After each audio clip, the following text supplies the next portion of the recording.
Next है हम लोग क्या पढ़ेंगे, अब स्टेप रिस्पॉन्स पढ़ेंगे। याद है हम लोग फर्स्ट ऑर्डर सिस्टम के लिए कल स्टेप रिस्पॉन्स पढ़े थे, तो वो तो बस फर्स्ट ऑर्डर था तो आसानी से निकाल लिए थे, लेकिन इसमें थोड़ा सा तामझाम है अच्छा खासा, ठीक है। तो हम लोग इसका प्रोसेस में नहीं जाएंगे, सिर्फ ये इक्वेशन को रटेंगे।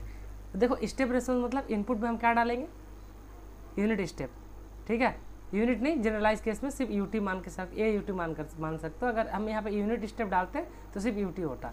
तो ये स्टैंडर्ड ट्रांसफर फंक्शन का ये ब्लॉक डायग्राम है, इसका ट्रांसफर फंक्शन होता है, ये सबको क्लियर है। Input a t u t डालेंगे तो इसका लाप्लास क्या हो जाए, a by s. Step response क्या होता है, c S equal to R S into T s, है ना। ट्रांसफर फंक्शन को हम लोग क्या लिखते हैं, c s by r s. अब अगर सिर्फ हमको रिस्पॉन्स निकालना है तो इसको क्रॉस मल्टीप्लाई कर देते हैं, तो यहाँ से सी एस निकालते हैं। सी एस क्या होता है, R S into T S. अब C S equal to are S क्या है, ए बाई एस, ये वाला पार्ट आर एस है और ये वाला तो टी एस है। अब यहाँ पे जी टेक वाली 0 से 1 तक है। अब इसमें क्या करोगे तुम, यहाँ पे तुमको नीचे को फैक्टराइज करना पड़ेगा।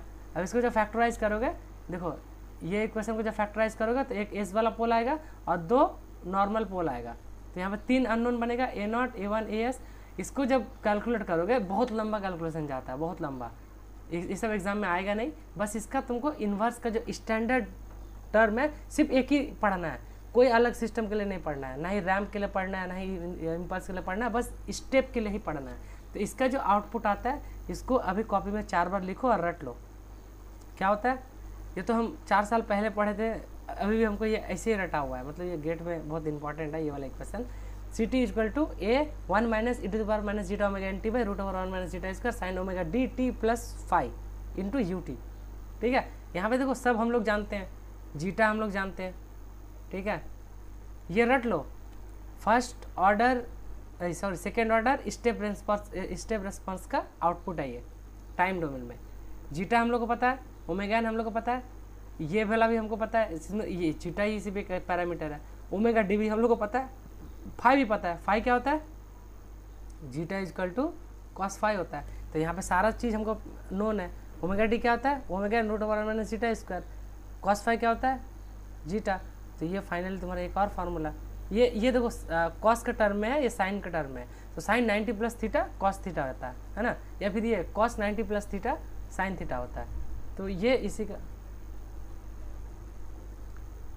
Damped natural frequency, omega d equal to damped natural frequency omega n root over 1 minus zeta square. ये बहुत ज़्यादा इंपॉर्टेंट है, मतलब समझ लो हम खुद इसको 3 स्टार लगा कर रखे हैं। तो इसका मतलब ये बहुत इंपॉर्टेंट है, इसी से सारा अब आगे कुछ का डिस्कशन हम लोग इसी से फार्मूला ड्राइव होता है, ठीक। अब देखो ये प्लॉट अगर हम बनाने के तो स्टेप रिस्पॉन्स कैसा होगा डैम्प्ड के लिए, तो वो जो जिस स्टेप पे होगा उसके अकॉर्डिंग ये सेटल होते जाएगा। ये हम लोग शुरू में देख चुके हैं, है कि नहीं। अब यहाँ पे एक चीज़ हम लोग निकालेंगे, क्या निकालेंगे ऐसे, यहाँ से हम लोग राइज टाइम निकालेंगे, ठीक है। क्या निकालेंगे, बोलो बोलो बोलो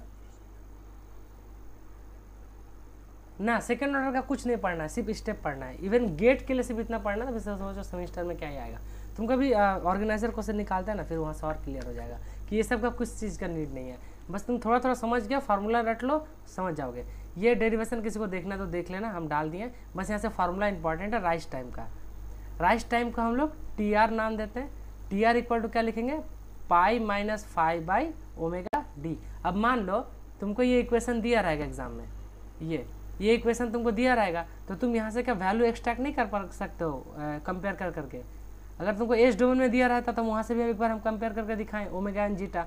अगर टाइम डोमेन में दिया रहेगा तो इस फार्मूला से कंपेयर करके नहीं निकाल सकते, क्योंकि ये स्टैंडर्ड है, इसके अलावा कोई इक्वेशन नहीं होता है। कंट्रोल सिस्टम में तुमको सिर्फ यही पढ़ना है, ठीक। तो राइज टाइम होता क्या है, it is the time taken by output response of a second order under damped system to reach 0 to 100% of its final value और steady state value of very first time. मतलब अगर कोई response शुरू हो रहा है यहाँ से लेके इसका फाइनल 100% वैल्यू यही है ना अचीव करने में जो टाइम लगता है, इसी को हम लोग क्या बोलते हैं, राइज टाइम। लेकिन फर्स्ट ऑर्डर के लिए राइज टाइम क्या था, 10% से लेकर 90% तक का जो टाइम लगता है उसको हम लोग राइज टाइम बोलते हैं। लेकिन सेकेंड ऑर्डर में क्या होता है, 0 से लेकर 100% तक जाने के लिए जो टाइम लगता है, यानी ये वाला टाइम, यहाँ से यहाँ जाने के लिए जो टाइम लगता है उसको हम लोग क्या बोलते हैं, राइज टाइम। इसका फार्मूला रट लो। फार्मूला क्या होता है, pi minus 5 by omega D.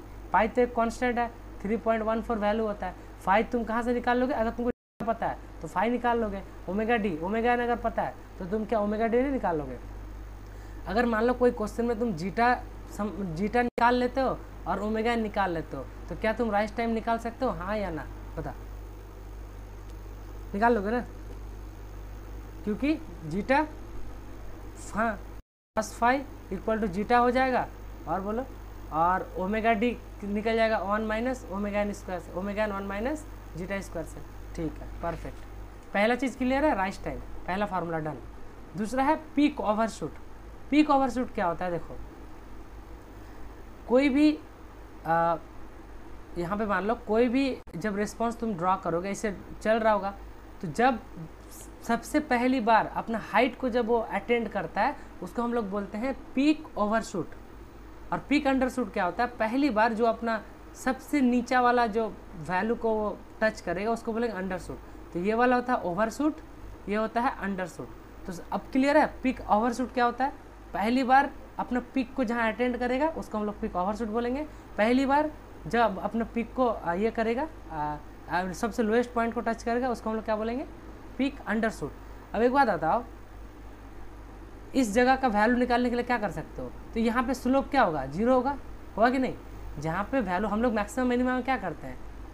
dy/dx equal to 0 put करते हैं, वहाँ से पोल निकालता है, वही मैक्सिमम वैल्यू होता है।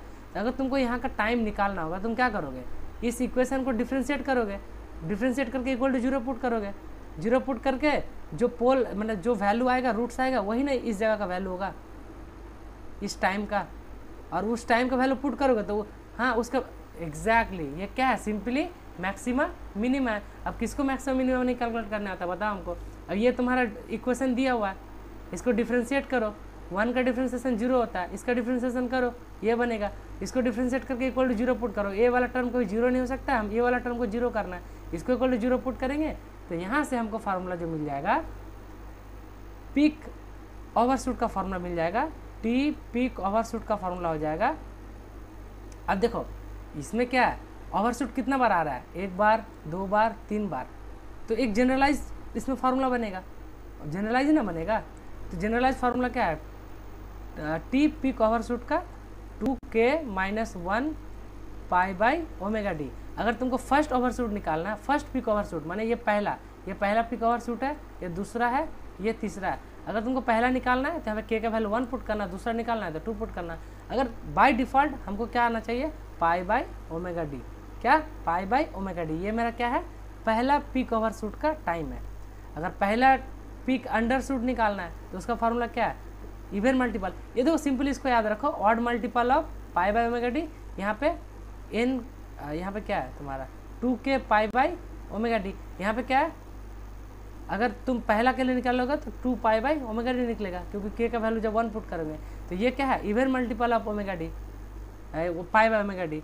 तो जब ओवरशूट निकालना है तो odd multiple of what? Pi omega D.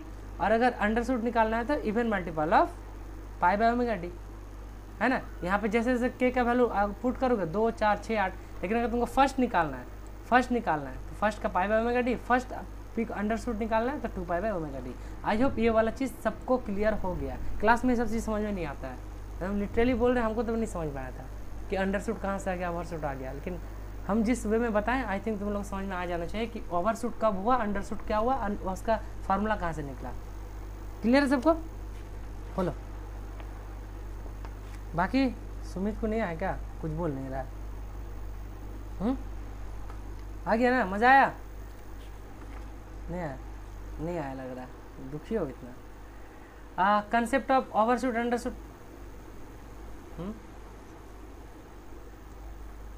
समझा दे क्या? ये बोलो तो समझा दे। तो बोलोगे ना? देखो कर ही देते हैं। डिफ्रेंशिएशन तो यार हम लोग 12th क्लास से करते आ रहे हैं, तो बड़ी बात थोड़ी है। लो देखो ये मेरा इक्वेशन है, ए को हटा दे, ये तो कांस्टेंट है। मान लो हम इसका डिफ्रेंशिएट करेंगे, 1 minus e to the power of minus zeta omega N t upon root over 1 minus zeta square, ठीक है, into omega d, sorry sine है ना, into sine omega D T plus 5। ये है मेरा इक्वेशन, ये है ना? बोलो सुमित, इसको ना डिफ्रेंशिएट करेंगे। 1 का डिफ्रेंशिएशन 0 होता है, उसको निपटा दिए। यहाँ पे देखो मल्टीपल वाला रूल लगाओ, u इंटू वी। देखो एक t का टर्म यहाँ पे है, एक t का टर्म यहाँ पे है, समझ गए।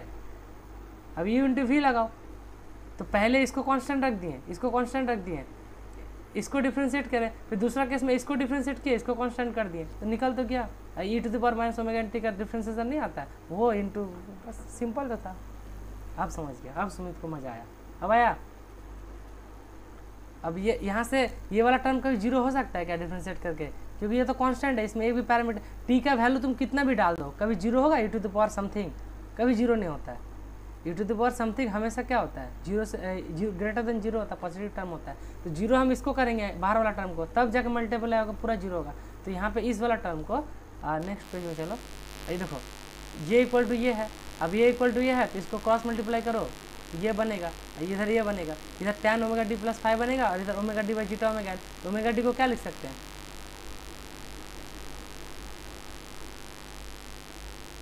ना तो कहाँ से तुम बोल रहे हो, ई टू द पावर है ना, ये ई टू द पावर है ना, E to the power minus zeta omega N T. तुम टी का कुछ भी वैल्यू डालो, ये कभी भी ये 0 नहीं होगा,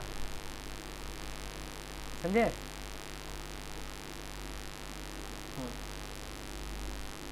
देखो चलो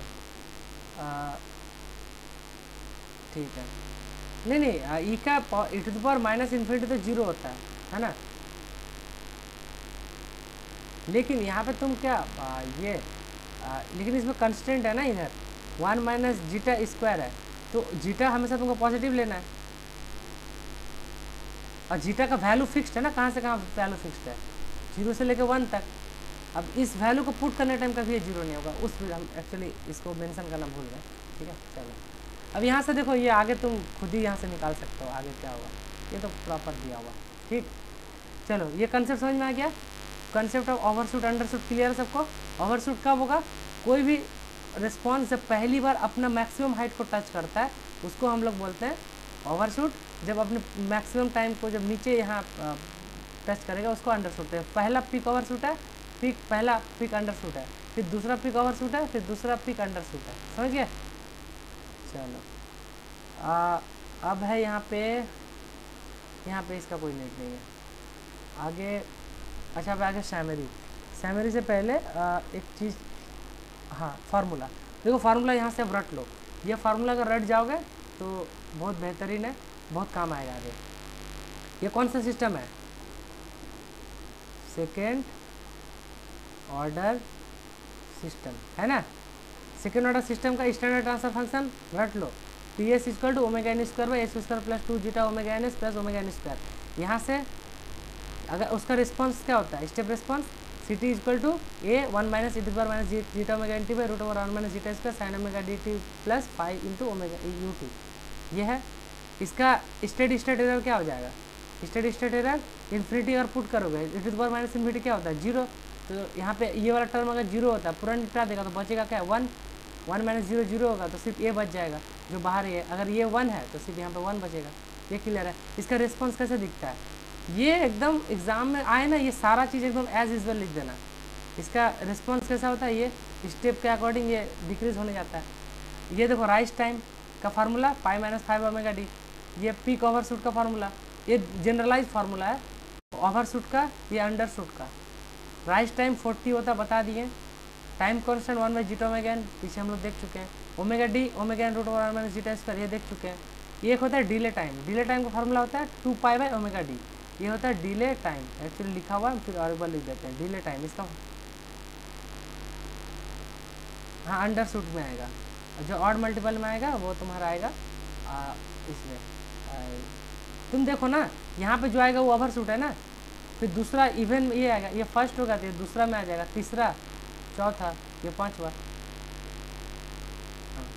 अब देखो बाकी एक और फार्मूला यहाँ पे देख सकते हो परसेंटेज पीक ओवरशूट का, ये फार्मूला है, ठीक है। परसेंटेज पीक ओवरशूट का ये फार्मूला है, देख सकते हो, उतना इंपॉर्टेंट नहीं है। बाकी ये ऊपर का फार्मूला जानोगे तो न्यूमेरिकल सब बन जाएगा, ठीक है। तो ये फार्मूला वाला पेज अपना कॉपी में लिखो, 4 बार लिख के पेज के सामने रखो। ये पेज अगर तुमको आता है तो ये टाइम रिस्पॉन्स वाला चीज़ तुम सब कर जाओगे। ये वाला पेज है और एक ये वाला पेज, ये वाला पेज एक याद होगा और एक ये वाला पेज याद होगा, तो तुम इस चैप्टर में फिर तुमको कोई दिक्कत नहीं आएगा। ठीक है, अब देखो इसका हम ये भी बना के रखे हैं चारों का। ये कौन सा क्या है, नाम बताओ सबका नाम बताओ, तो कौन बताओगे? पहले वाला का नाम बताओ, कौन सा सिस्टम है? अंडर। दूसरा, तीसरा क्रिटिकल।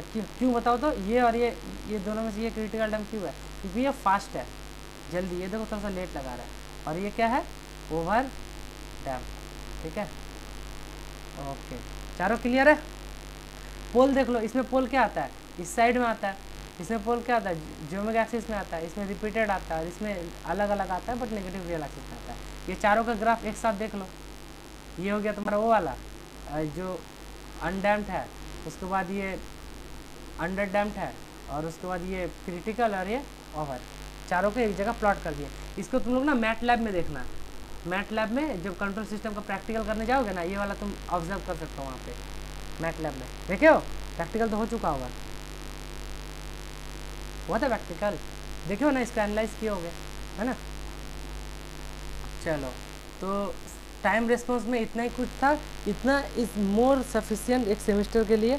ठीक है, तुम इससे आराम से सेमेस्टर के सारा एग्जाम क्वेश्चन लगा लोगे।